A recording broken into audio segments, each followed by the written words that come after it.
नमस्कार साथियों, आप सभी लोगों को जय हिंद। आज के इस महत्वपूर्ण सेशन में आप सभी लोगों का मोस्ट वेलकम है साथियों। इसमें करीब हम साथियों आपके साथ साइंस के टॉप 20 क्वेश्चन डिस्कस करने वाले हैं, जो कि एज इट इज आपके एग्जाम बीपीएससी में पूछे गए वही साथियों क्वेश्चन डिस्कस करने वाले। और आप सभी लोगों से हम यही बात कहना चाहेंगे, अगर आप सभी लोग टीआरई 4 के एग्जाम में सिलेक्शन लेना चाहते हैं तो प्लीज आप सभी लोग इस बुक के हर एक क्वेश्चन का जवाब आप सभी लोगों को पता होना चाहिए। क्योंकि बीपीएससी घटना चक्र से आपको एक बात पता चलती है कि बीपीएससी आपके किस तरीके के क्वेश्चन पूछता है आपके एग्जाम में। तो प्लीज आप सभी लोग इस सेशन को अंत तक जरूर देखना, आपको बहुत कुछ नया सीखने को मिलेगा। और प्लीज आप सभी लोग जो भी हम एक्सप्लेन बताएंगे उनको भी बहुत ध्यान से समझते हुए चलना है। तो देखिए साथियों, ये आपका टॉपिक चल रहा था यांत्रिकी। उस दिन साथियों हमने 10 नंबर तक क्वेश्चन करा दिए थे। आज उसी के आगे साथियों देखते हैं 11 नंबर क्वेश्चन क्या कहते हैं। कहा गया कि केंद्राभिमुखी बल किसके लिए जिम्मेदार होता है। तो देखते हैं साथियों, पहला ऑप्शन कहता है अंतरिक्ष में वस्तु की स्वतंत्र गति के लिए। जी बिल्कुल नहीं। फिर कहता है वस्तु को वृत्ताकार पथ पर गतिमान रखना। साथियों यही बात आप जो है बिल्कुल सही हो जाएगी, केंद्राभिमुखी बल के लिए। ठीक है साथियों, 11 नंबर क्वेश्चन का राइट जवाब आपका ऑप्शन नंबर बी है। और आप सभी लोग देख सकते हैं बीपीएससी के एग्जाम 2023 में क्वेश्चन पूछा गया प्री के एग्जाम में। चलिए इसका एक्सप्लेन देखते हैं, वहां से साथियों आपको बहुत ही अच्छे से चीजें क्लियर होंगी। कहा गया दोस्तों कि एक समान वृत्तीय गति में गति स्थिर होती है, लेकिन दिशा साथियों आपकी बदलती है। दिशा हो वेग बदलने के लिए क्या होता है, जिस बल की हमको जरूरत होती है उसे साथियों हम लोग अभिकेंद्र बल कहते हैं। तो आप सभी लोग समझ गए होंगे कि अभिकेंद्र बल किसको कहते हैं। फिर कहते हैं उदाहरण के लिए जैसे कि यदि किसी डोरी से बंधे हुए पत्थर को कोई व्यक्ति अगर घुमाता है तो वहां पर पूछा जाए कौन सा बल कार्य करता है अगर एग्जाम में, तो साथियों आप सभी लोग याद रखेंगे केंद्राभिमुखी बल साथियों वहां पर काम करेगा। ठीक है, या अभिकेंद्रीय बल। ठीक है, देखते हैं साथियों क्वेश्चन नंबर आपका 12 क्या कहता है। कहा गया दोस्तों कि निम्नलिखित में से किस ऊर्जा परिवर्तन में घर्षण बल साथियों शामिल है आपके। चलिए देखते हैं। पहला ऑप्शन दोस्तों कहता है कि गतिज ऊर्जा से उष्मा ऊर्जा में, या स्थितिज ऊर्जा से ध्वनि ऊर्जा में, या रासायनिक ऊर्जा से उष्मा ऊर्जा में, या एक से अधिक। तो आप सभी लोग याद रखना, जो आपका ऊर्जा परिवर्तन में घर्षण बल साथियों शामिल होगा वो आपके गतिज ऊर्जा से उष्मा ऊर्जा में शामिल होगा। ठीक है साथियों, तो 12 नंबर क्वेश्चन का राइट जवाब आपका ऑप्शन नंबर ए हो जाएगा। चलिए हम लोग इसको एक्सप्लेन के माध्यम से समझते हैं, क्या एक्सप्लेन में बातें बताई गई। यहां से साथियों आपको 1-2 क्वेश्चन और भी तैयार हो सकते हैं। देखते हैं क्या कहता है। कहा गया कि घर्षण बल साथियों स्थिर स्थिति के साथ आपकी गतिमान स्थिति में भी लागू होता है। यह भी बात याद रखना है। सबसे पहले तो स्थिर स्थिति होगी, उसके साथ में जो भी गतिमान स्थिति होगी वहां पर भी साथियों आपका घर्षण बल लागू होता है, ऐसा कहा गया। फिर कहता है कि घर्षण से संबंधित गुणांक को स्थितिक गुणांक और गतिशील गुणांक भी कहा जाता है। ठीक है, घर्षण से संबंधित जो भी गुणांक होंगे उसको हम लोग किस नाम से जानते हैं, स्थितिक गुणांक और गतिशील गुणांक भी हम लोग उसको कह सकते हैं। फिर दोस्तों कहता है जबकि स्थिर स्थिति में कोई विस्थापन नहीं होता है, अर्थात कोई कार्य भी नहीं किया जाता है। जब कोई विस्थापन नहीं होगा तो कोई भी कार्य नहीं किया जाता है। और कहा गया कि और कोई ऊर्जा का रूपांतरण भी नहीं होगा। यह गतिशील स्थिति में घर्षण बल के विरुद्ध गति होती है, जिससे आपके साथियों उष्मा के माध्यम से क्या होता है, आपकी ऊर्जा की हानि होती है। दूसरे शब्दों में हम लोग कह सकते हैं गतिज ऊर्जा उष्मा में साथियों आपकी परिवर्तित होती है। ये साथियों पूरी प्रक्रिया है इस तरीके से इस क्वेश्चन का एक्सप्लेन साथियों। चलिए देखते हैं साथियों क्वेश्चन नंबर हम लोग 13 आपसे क्या पूछते हैं, ये भी देख सकते हैं आप लोग साथियों। ये भी बीपीएससी के एग्जाम में पूछा गया। कहा गया यहाँ पर कि एक बस सीधे रास्ते पर साथियों चल रही है। कैसे रास्ते पर, सीधे रास्ते पर चल रही है। और क्या होता है, अचानक दाईं ओर से एक तेज मोड़ लेती है। बस में बैठे यात्रियों साथियों क्या होगा, दाईं ओर झुकेंगे या आगे की ओर गिरेंगे या बाईं ओर झुकेंगे या उपयुक्त में से एक से अधिक। तो पहले आप सभी लोग कोशिश किया कीजिए, क्लास को रोककर पहले आप लोग क्वेश्चन पढ़िए, उसका जवाब देने की कोशिश कीजिए, ताकि आपको पता चले कि इस क्वेश्चन का जवाब आपको आता है कि नहीं। चलिए देखते हैं साथियों इस क्वेश्चन का जो सही जवाब होने वाला है वो क्या है। तो आप सभी लोग एक चीज से इसको आप कभी भी नहीं भूलेंगे, जब बात करेगा अचानक दाईं ओर एक तेज मोड़ लेती है, तब बस में बैठे जो साथियों यात्री हैं वो हमेशा इससे अपोजिट दाईं ओर, मतलब तो आपको याद रखना है बाईं ओर झुकेंगे, जो भी उसमें बैठे सदस्य होंगे ये यात्री। ठीक है, तो 3 का साथियों 13 नंबर क्वेश्चन का सही जवाब आपका ऑप्शन नंबर सी है। चलिए इसको हम लोग एक्सप्लेन से समझते हैं, क्या बातें बताई गई। कहा गया कि दोस्तों जब बस तीव्र गति से दाईं ओर मुड़ती है तो बस का साथियों जड़त्व में बदल जाता है, लेकिन यात्रियों का जड़त्व जो है वो अभी भी सीधी दिशा की ओर रहता है। इसीलिए साथियों जो आपके यात्री होते हैं वो बाईं ओर झुक जाते हैं। यही इसके पीछे का कारण हो जाएगा, यही वजह हो जाएगी। क्वेश्चन नंबर साथियों हम लोग 14 देखते हैं क्या कहता है। कहा गया है कि एक क्षैतिज वृत्त में स्थिर चाल से घूम रहे पिंड के लिए निम्नलिखित में से कौन सा स्थिर रहेगा। तो क्या साथियों स्थिर रहेगा, वेग स्थिर रहेगा या त्वरण स्थिर रहेगा या अभिकेंद्रीय बल या गतिज ऊर्जा। तो याद रखना साथियों, जब बात करेगा क्षैतिज वृत्त में स्थिर चाल से घूम रहे पिंड के लिए, तो आप सभी लोग याद रखना है ऐसी स्थिति में आपकी साथियों गतिज ऊर्जा जो है वो साथियों स्थिर रहती है। साथियों 14 नंबर क्वेश्चन का राइट जवाब आपका ऑप्शन नंबर डी हो जाएगा। चलिए देखते हैं एक्सप्लेन में क्या बताया गया। कहा गया दोस्तों, जब कोई पिंड क्षैतिज वृत्त में स्थिर गति से चाल से घूम रहा हो तो उस पिंड की गतिज ऊर्जा साथियों आपकी स्थिर रहेगी।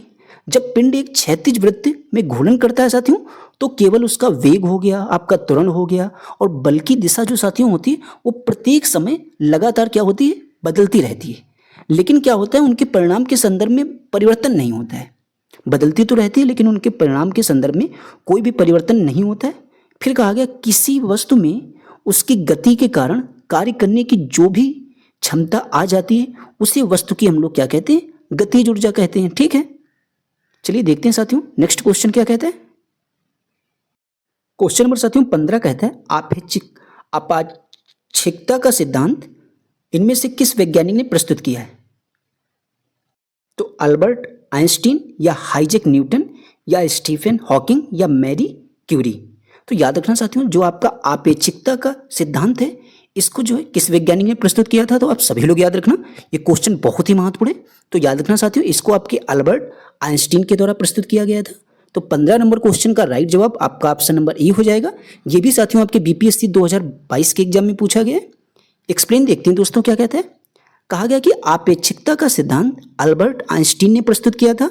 इस सिद्धांत के अनुसार हम लोग E बराबर mc स्क्वायर, जहां पर E साथियों आपकी ऊर्जा होती है, m यानी मास यानी द्रव्यमान होगा, और C साथियों आपका प्रकाश का वेग हो जाएगा। ठीक है, क्वेश्चन नंबर साथियों 16 क्या कहते हैं। कहा गया कि यदि बल को न्यूटन में और दूरी को मीटर में प्रदर्शित किया जाए तो किए हुए कार्य को प्रदर्शित किया जाएगा, जूल में प्रदर्शित किया जाएगा या किग्रावाट में। तो याद रखना साथियों, इसको जो है हम लोग किस में प्रदर्शित करेंगे, तो आप सभी लोग याद रखेंगे इसको हम लोग जूल में प्रदर्शित करेंगे। ठीक है, तो क्वेश्चन नंबर 16 का साथियों राइट जवाब ऑप्शन नंबर ए है। चलिए इसका एक्सप्लेन समझते हैं साथियों क्या कहते हैं।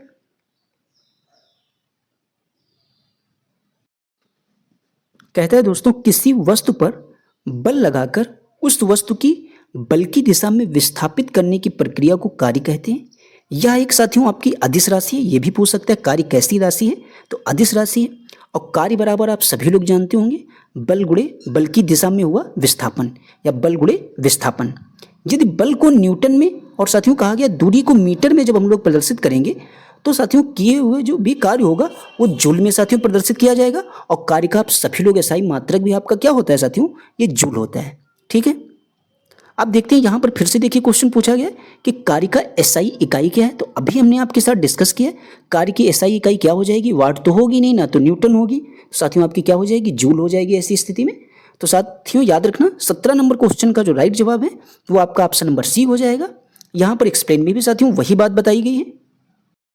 कहा गया कि कार्य की एसआई इकाई जूल है। कार्य की इकाई जूल व भौतिकी विज्ञान जेम्स प्रेस्कॉट जूल के नाम पर साथियों इसका रखा गया है नाम। कार्य एक अदिश राशि है। बल और विस्थापन के गुणनफल को साथियों हम लोग कार्य के रूप में परिभाषित करते हैं। इसको साथियों हम लोग W बराबर FS भी बोलते हैं। ठीक है, अब साथियों आपका नेक्स्ट टॉपिक यानी यांत्रिकी चैप्टर आपका कंप्लीट हो चुका है। इसी के साथ में अब आपका जो साथियों नया चैप्टर स्टार्ट होने वाला है वो साथियों होने वाला है गुरुत्व के अधीन गति। यहाँ से भी साथियों आपके बीपीएससी एग्जाम में बहुत सारे क्वेश्चन पूछे जाते हैं। तो चलिए हम लोग इसको भी समझते हैं। तो पहला क्वेश्चन साथियों आपसे क्या कहता है, यदि धरती की घूमने की गति बढ़ा दी जाए तो भूमध्य रेखा पर पिंड का वजन ऐसी स्थिति में बढ़ जाएगा या घट जाएगा या कोई परिवर्तन नहीं होगा या साथियों आपका 2 गुना हो जाएगा। तो आप सभी लोग याद रखना है क्वेश्चन अत्यंत महत्वपूर्ण है। तो याद रखना जब साथियों हम लोग धरती जो है आपकी ये जब घूर्णन की इसकी गति बढ़ा दी जाएगी तो ऐसी स्थिति में जो भूमध्य रेखा पर पिंड का वजन है साथियों वो क्या हो जाएगा, उसमें साथियों आपका पिंड का वजन जो है वो घट जाएगा। तो साथियों जो आपका यहाँ पर क्वेश्चन नंबर इस चैप्टर का पहला है वो साथियों इसका जवाब आपका ऑप्शन नंबर बी हो जाएगा, जो कि देख सकते हैं आप सभी लोग ये आपके बीपीएससी 2022 के एग्जाम में आया हुआ क्वेश्चन है। चलिए देखते हैं इसका एक्सप्लेन साथियों क्या कहता है। एक्सप्लेन में दोस्तों कहता है कि किसी परिक्रमण करने वाले निकाय पर भूमध्य रेखा पर अपकेंद्री बल कार्य करता है, यह बल गुरुत्वाकर्षण बल के साथियों विरुद्ध कार्य करता है। यह भी आपसे एग्जाम में पूछ सकता है, गुरुत्वाकर्षण बल के विरुद्ध कौन सा बल कार्य करता है, तो आप सभी लोग याद रखेंगे आपका अपकेंद्री बल कार्य करता है। कहा गया है कि जिससे भूमध्य रेखा पर व्यक्ति के भार में साथियों कमी भी दर्ज की जाती है, यह भी बात याद रखना। क्वेश्चन नंबर साथियों जो सेकंड होने वाला है, इसको साथियों आप लोग वेरी वेरी इंपॉर्टेंट लगाइए। एज इट इज आपके एग्जाम में क्वेश्चन TRE 4 के एग्जाम में देखने को मिल सकता है, तो इसका जवाब आप सभी लोग याद रखना। चलिए देखते हैं। कहा गया है कि एक वस्तु का भार पृथ्वी की सतह पर मापने पर आपका 100 न्यूटन आता है। इसका भार साथियों पूछा गया कि चंद्रमा की सतह पर मापने पर कितना होता है या कितना हो जाएगा। तो आप सभी लोगों ने एक बात पढ़ रखी होगी कि जो चंद्रमा पर किसी वस्तु का भार होता है वो साथियों वो आपके पृथ्वी के भार का साथियों क्या होता है, 1/6 गुना होता है। ये बात आप सभी लोग याद रखना। तो यहां पर पृथ्वी की सतह पर उसका कितना है साथियों भार, वो आपका 100 न्यूटन है। इसको जब हम लोग साथियों 6 से डिवाइड करेंगे तो आप 6 का टेबल ऐसा पढ़ेंगे कि 10 से ज़्यादा ना हो तो एक बार जाएगा, फिर यहाँ पर बचेंगे 4 साथियों, ये हो जाएगा 40। तो 6 का पाड़ा ऐसा पढ़िए 40 से ज़्यादा ना हो तो 6 का पाड़ा 6 बार पढ़ने पर आपको मिलेंगे 36। ठीक है, अब साथियों आपके फिर से वहाँ पर 4 बच जाएंगे। जब आप इसको भाग देंगे तो 4 बचेंगे तो जाएगा नहीं, तो हम लोग साथियों क्या लगाएंगे, दशमलव, और फिर से साथियों क्या बढ़ाएंगे, 0 1। फिर से साथियों ऐसा टेबल पढ़ना है कि 40 से ज़्यादा ना हो, तो फिर से आपका ये कितने बार साथियों जाएगा साथियों, जब आप इसको भाग देंगे फिर से आपका क्या आ जाएगा, 6 6 36। लेकिन देखेंगे साथियों आपका यहाँ पर ऐसा कोई भी ऑप्शन नहीं दे रखा गया, लेकिन दशमलव के बाद करीब की संख्या हम लोग ले लेते हैं, ये बात आप सभी लोगों को पता होनी चाहिए। तो साथियों देखा जाए इस क्वेश्चन का जो राइट जवाब हो जाएगा वो आपका इसके अकॉर्डिंग ऑप्शन नंबर डी सही हो जाएगा। 16.7 न्यूटन उस व्यक्ति का चंद्रमा पर मापन कितना होगा, 16.7 न्यूटन। आप सभी लोग इस बात को याद रखना। आप सभी लोग जब ऐसा क्वेश्चन एग्जाम में आए उसको 6 से डिवाइड करना है। जब बात करेगा भार अगर पृथ्वी का दे रखा है और चंद्रमा का पूछा गया तब डिवाइड करना है, और जब चंद्रमा का दे रखा होगा पृथ्वी का पूछा जाएगा जब आपको क्या करना है, मल्टीप्लाई करना है। ये बात आप सभी लोग अच्छे से याद रखना। यहां पर देखिए एक्सप्लेन में हम लोग समझते हैं क्या बातें बताई गई। कहा गया यहां पर कि पृथ्वी की तुलना में चंद्रमा पर गुरुत्वाकर्षण बल पृथ्वी के गुरुत्वाकर्षण बल का 1/6 गुना होता है। कितना गुना, 1/6 गुना होता है दोस्तों। फिर कहा गया इसीलिए चंद्रमा पर किसी वस्तु का भार पृथ्वी के भार का कितना हो जाएगा, 1/6 होता है। तो आप लोग देखेंगे कुछ यहाँ पर इसी तरीके से इसको डिवाइड किया गया, तब आपका कितना आया, 16.7 न्यूटन। देखते हैं क्वेश्चन नंबर आगे आपका क्या कहता है। 3 नंबर क्वेश्चन क्या पूछते हैं। क्वेश्चन नंबर साथियों ये 3 भी बहुत ही महत्वपूर्ण है। कहा गया कि अलग अलग द्रव्यमान की 2 वस्तुएं चंद्रमा की सतह के पास स्वतंत्र रूप से गिरने से क्या होगा। देखिए बात यहाँ पर साथियों जो इनका द्रव्यमान है वो अलग अलग है, तो ऐसी वस्तुएं जब आपकी चंद्रमा की सतह के पास स्वतंत्र रूप से गिराएंगे तो क्या होगा। तो पहला ऑप्शन आपसे कहता है समान परिमाण के बल का अनुभव होगा, या अलग अलग त्वरण होगा, या उनके जड़त्व में परिवर्तन होगा, या किसी भी क्षण एक ही वेग होगा। साथियों आपके 2023 के एग्जाम में BPSC में पूछा गया है, तो याद रखना साथियों इस क्वेश्चन का जो सही जवाब हो जाएगा वो हो जाएगा किसी भी क्षण या एक ही वेग होगा। स्वतंत्र रूप से गिरने पर क्या होगा, किसी भी क्षण इसका एक ही वेग हो सकता है। साथियों 3 नंबर क्वेश्चन का राइट जवाब आपका ऑप्शन नंबर डी हो जाएगा। चलिए एक्सप्लेन में देखते हैं दोस्तों क्या बताया गया है। कहा गया है कि जब कोई पिंड मुक्त अवस्था में गिरता है तो उसका वेग केवल गुरुत्वाकर्षण द्वारा उत्पन्न त्वरण पर साथियों निर्भर करता है। किस पर साथियों आपका निर्भर करेगा, आपके त्वरण पर निर्भर करता है। फिर कहता है जब कोई भी वस्तु साथियों मुक्त अवस्था में गिरेगी तभी ये नियम अप्लाई होगा। फिर कहता है पिंड के द्रव्यमान पर नहीं, ठीक है, त्वरण पर तो निर्भर करेगा लेकिन उसके द्रव्यमान पर नहीं। अतः कहा गया कि मुक्त रूप से गिरने वाली वस्तुओं का वेग किसी भी क्षण समान होगा। ठीक है, क्वेश्चन नंबर 4 दोस्तों क्या कहता है, यह भी साथियों बहुत ही महत्वपूर्ण क्वेश्चन है।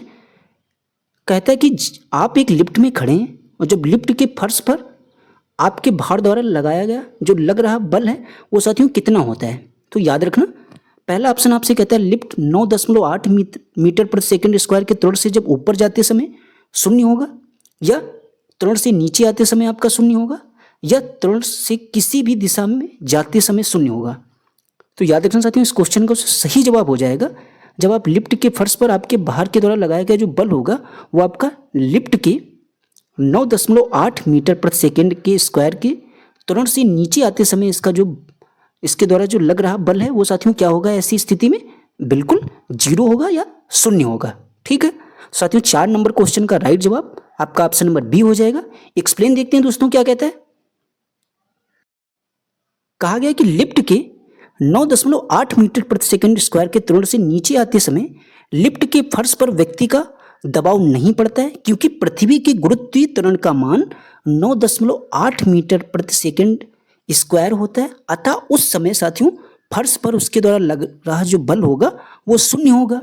क्वेश्चन नंबर 5 क्या कहते हैं, ये भी आप लोग अगर एक्सप्लेन अच्छे से पढ़े होंगे तो इसका जवाब आप सभी लोग सेकंडों में बता सकते हैं। कहा गया कि पृथ्वी की सतह पर गुरुत्वाकर्षण के कारण त्वरण लगभग कितना होगा। तो याद रखना, गुरुत्वाकर्षण बल के कारण जब आपके एग्जाम में त्वरण पूछा जाए, ये साथियों आपके बीपीएससी टीआरई के एग्जाम में पूछा गया क्वेश्चन है। आप लोग समझ सकते हैं किस तरीके के क्वेश्चन आपके एग्जाम में पूछे जाते हैं। तो गुरुत्वाकर्षण के कारण त्वरण जो लगभग होगा वो साथियों आपका 9.8 मीटर प्रति सेकंड स्क्वायर होगा। ठीक है, इस बात को सभी लोग याद रखना। तो साथियों 5 नंबर क्वेश्चन का राइट जवाब आपका ऑप्शन नंबर सी है। आप सभी लोग देख लीजिए, बीपीएससी टीआरई थर्ड में जो 3 जुलाई 2024 को पेपर हुआ था उसमें क्वेश्चन पूछा गया है। कहा गया कि पृथ्वी की सतह पर गुरुत्वाकर्षण के कारण त्वरण लगभग 9.8 मीटर प्रति सेकंड स्क्वायर होते हैं। इसे हम लोग साथियों जी से प्रदर्शित किया जाता है। ठीक है, ये भी पूछ सकता है इसे हम लोग किससे प्रदर्शित करते हैं, तो जी से। अब कहा गया कि गुरुत्वाकर्षण के कारण त्वरण एक सदिश राशि का भी उदाहरण है। किस कारण जो आपका त्वरण पूछा जाए कौन सी राशि है, सदिश या अदिश, तो आप सभी लोग याद रखेंगे सदिश। किस कारण है, तो गुरुत्वाकर्षण के कारण। ये भी बात याद रखना आप सभी लोग। क्वेश्चन नंबर साथियों हम लोग नेक्स्ट देखते हैं क्या कहते हैं। पूछता है साथियों, यदि एक पंख, एक रबड़ की गेंद और एक लकड़ी की गेंद निर्वात में एक समान ऊंचाई से स्वतंत्रतापूर्वक एक साथ गिर रहे हों तो ऐसी स्थिति में क्या होगा। कहा गया है पहला ऑप्शन कि पंख सबसे पहले जमीन पर पहुंचे जाएगा, या रबर की गेंद सबसे पहले जमीन पर पहुंचेगी, या लकड़ी की गेंद सबसे पहले जमीन पर पहुंचेगी, या तीनों एक साथ जमीन पर पहुंचेंगे। तो याद रखना साथियों, इस क्वेश्चन का जो राइट जवाब हो जाएगा वो साथियों आपका क्या हो जाएगा, तीनों जो है साथियों ये एक साथ आप पर जमीन पर पहुंचने का कार्य करेंगे। तो ऑप्शन नंबर 6 का राइट जवाब आपका ऑप्शन नंबर डी हो जाएगा। चलिए एक्सप्लेन में साथियों देखते हैं। कहा गया है कि यहां पर निर्वात की स्थिति में वायु का प्रतिरोध आपका शून्य होने के कारण पंख हो, रबड़ हो, इसकी गेंद या लकड़ी की गेंद, ये साथियों आपके एक समान ऊंचाई से स्वतंत्रतापूर्वक एक साथ गिराए जाने पर तीनों एक साथ जमीन पर साथियों पहुंचेंगी, क्योंकि साथियों उनका जो अंतिम वेग होगा वो v बराबर √2gh होगा। उनके द्रव्यमान साथियों क्या है, वो स्वतंत्र होंगे। इसी वजह से तीनों वस्तुएं आपकी एक साथ गिरेंगी, जमीन पर पहुंचेंगी। ठीक है, क्वेश्चन नंबर साथियों 7 क्या कहता है। कहता है दोस्तों कि महासागर में ऊंची जल तरंग कैसे आती हैं। तो साथियों जो महासागर में आपकी ऊंची जल तरंगें आती हैं वो ना तो भूकंप से आएंगी, ना तो साथियों आपके सूर्य से आएंगी, ये साथियों आपकी चंद्रमा से आती हैं। किस वजह से, चंद्रमा से महासागर में आपकी ऊंची जल तरंगें आती हैं। एक्सप्लेन साथियों देख लेते हैं।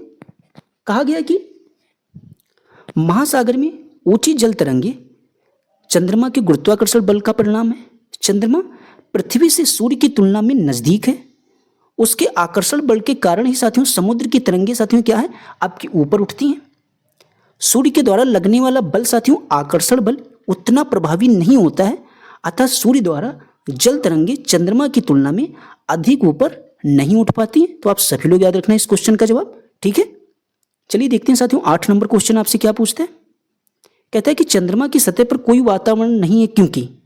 तो साथियों याद रखना जो चंद्रमा की सतह पर आपका कोई वातावरण नहीं है, इसके पीछे का जो कारण हो जाएगा वो साथियों क्या हो जाएगा, गैस अणुओं का पलायन वेग, उनमें वेग के मूल्य माध्य वर्ग होता है उससे साथियों कम होता है।